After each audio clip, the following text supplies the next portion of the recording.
Bregu? E ke trajtuar në emisionin të të? Po, ajo që bie në sy dhe kjo pasaj lidhet me shoqërinë. Nga dëshmitë që kam mbledhur policia, viktima kishte thënë në grupin e tij shoqëror se kishte fituar në kohët e fundit rreth 500.000 euro. Kohët fundit sa i thua ti, si kohë? Me ditë. Pra javës kaluar. Pra gjatë javës kaluar kishte fituar në call center një shumë prej 500.000 euro. Kjo e ka rritur xhelozin. Mirë po, problemi i parave digjitale është se ato ndodhen në telefon. Nuk janë para të cilat ti i shef fizikisht. Dhe duke menduar, telefoni gjithmonë ka një kod, duke menduar se ky vërtet kishte 500.000 euro në portofolin e tij të parave digjitale, është kryer vrasje. Unë jam i bindur për këtë. Edhe pse e ka shok. Dhe kjo pastaj mund dalim në moralin, atë vret shoku për 500.000 euro, besoj që Shqipëria ka treguar raste. Nuk ka shok thua për shoku nuk e kemë shok për 500.000 euro. Ka të vrasin për 15.000 euro, jo 500 që ka menduar ai.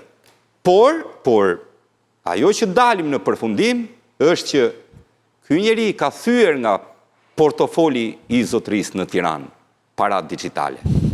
Ka thyer para digjitale në shifra që nuk bini në sy. 10, 12, 17, dhe nuk dihet vërtet a i kishte viktima 500.000 euro para digjitale në telefonin e tij, sepse ato që janë thyer janë të një shifre shumë herë më të vogël se kjo 500. Pra, kjo ka qenë arsyeja kryesore e grabitja e parave. Mua më ran sy sepse i kërkuari në këto momente ka një pseudonim Dhelpra, kështu e flasin në rrethet e tij shoqërore, në lagje etj.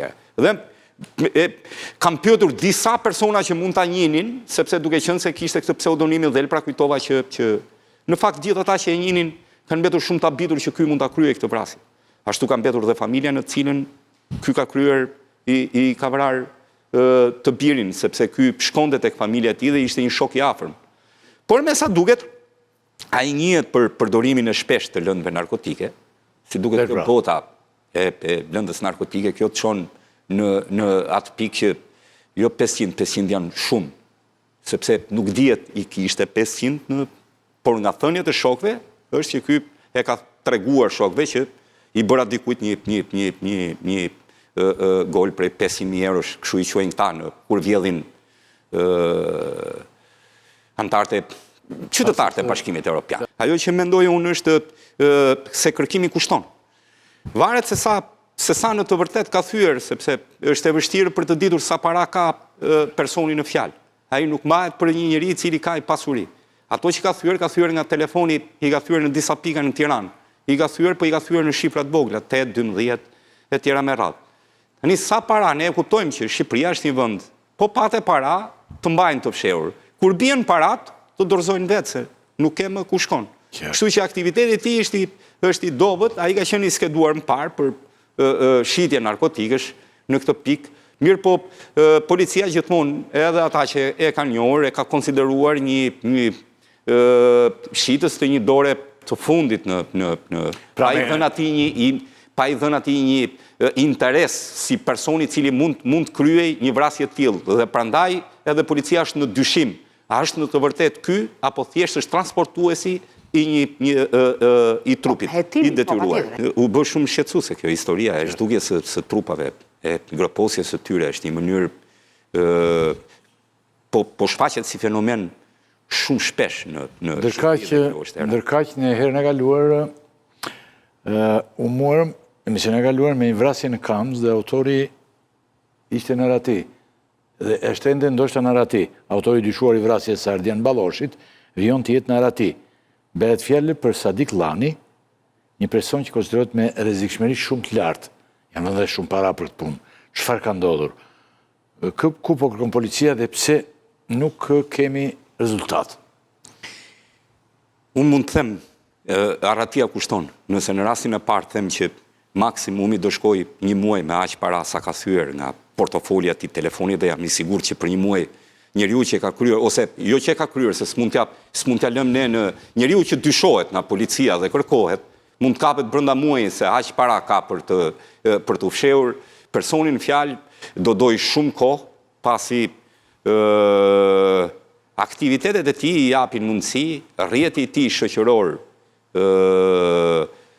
është shumë i madh, mundësit për t'u kapur, kur nuk u kap ditën e parë që ndodhi dhe ishte kërkimi aty për aty dhe mund t'ishte mundësia, nuk mendoj që për një kohë relativisht të gjatë mund t'kapet. Mundësit e tij janë të mëdhaja për t'u fshehur, zonat në Shqipëri mund t'jenë shumë të mëdhaja, për të ndetur jashtë mbulimit të policisë.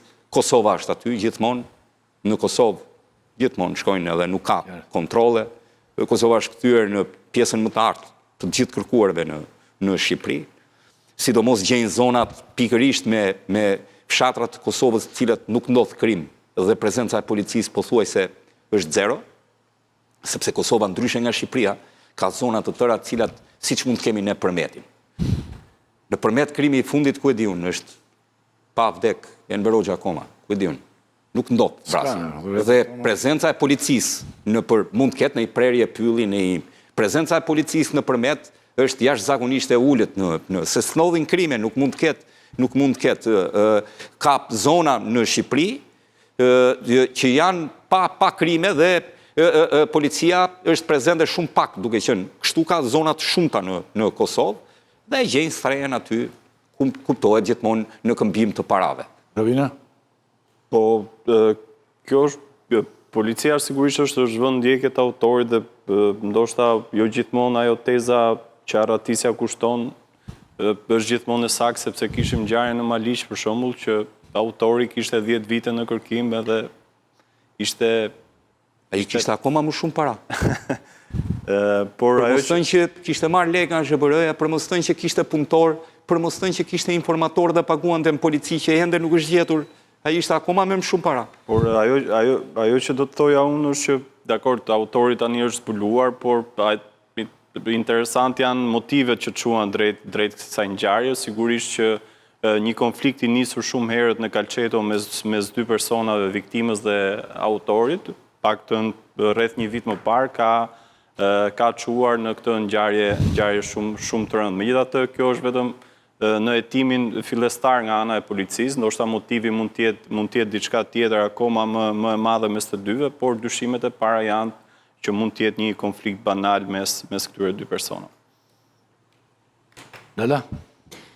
Tani duhet të kthejmë pak të ngjarje e parë te Gland Koçi. Unë mendoj që policia e Tiranës është realisht e angazhuar dhe ka kryer kërkime intensive në zonën sikur se thash Qafmollës, Malit me Gropa, në zonën e Xibrit, në zonën e Librashtit, pavarësisht kapaciteteve problematike që ka, pra mungesë të forcave, mungesë të qenëve të specializuar të tjera me radhë apo të pajisjeve të tjera, realisht ka pasur një angazhim maksimal. Tani, lidhur me ngjarjen tjetër, vrasja e Ardian Baloshit në thelb ka një konflikt të nisur një vit e gjysmë më parë mes viktimës dhe autorit dyshuar, i cili ai konflikt ka nisur edhe në atë kohë për motive banale dhe ka qenë një histori tipike shqiptare që secila nga palët nuk është tërhequr dhe ka mbajtur një mëri për vite me radhë dhe përfundimisht ka kulmuar për fat keq me vrasjen e Ardian Baloshit. Po çfarë e bën specifike këtë ngjarje? Autori dyshuar është një personazh me rekordet më parshme, konsiderohet njohës i mirë anëve të zjarrit, është një njohës shumë i mirë i zonës nga pjesa e qafës Murrizit në drejtim të qarkut të Dibrës,